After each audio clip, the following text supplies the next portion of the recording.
Hello guys, good evening. This is Kuya Mike TV at samahan nyo na naman ako na sagutan itong number 220. Simulan na natin ang tanong. Usi는 guguro palgo yachido pamnida. In English guys, they sell both meat and vegetable at the blank. Yan. Ulitin natin tanong Yesunun gokido palgo yachido pamnida. In English, they sell both meat and vegetable at the blank. Yan. Ito yung apat na pamimilian. Itong si Yakguk.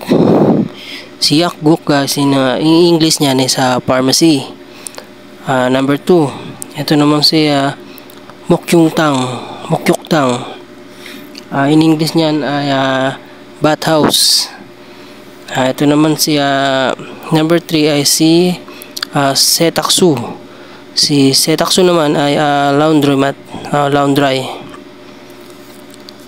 At ito naman si number 4 ay si supermarket. Yan, supermarket. In English guys, halos wala naman pinagkaiba, supermarket pa rin. Sa palagay nyo dyan, guys, ano bang tamang sagot dyan? Yan, ang tamang sagot dyan is itong number 4, sa supermarket. Yan, sama na natin yung sagot.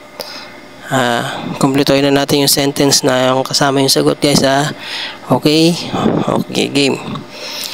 Supermarket sanun 고기도 팔고 야채도 팝니다.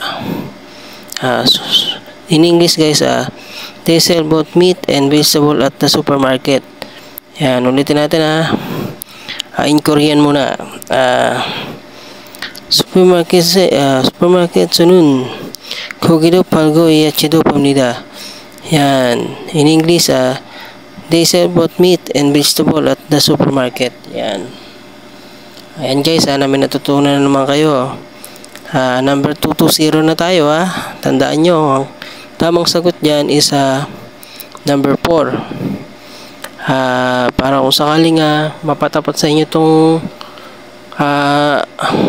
question na to na 220, madali nyo siya masasagutan. Sana guys may natutunan kayo at maraming salamat sa lahat ng aking mga followers at walang samang panonood ng aking mga video. Ayan. Thank you sa inyo. Kamsahamnida. Ayan. Annyeonghaseyo mochi.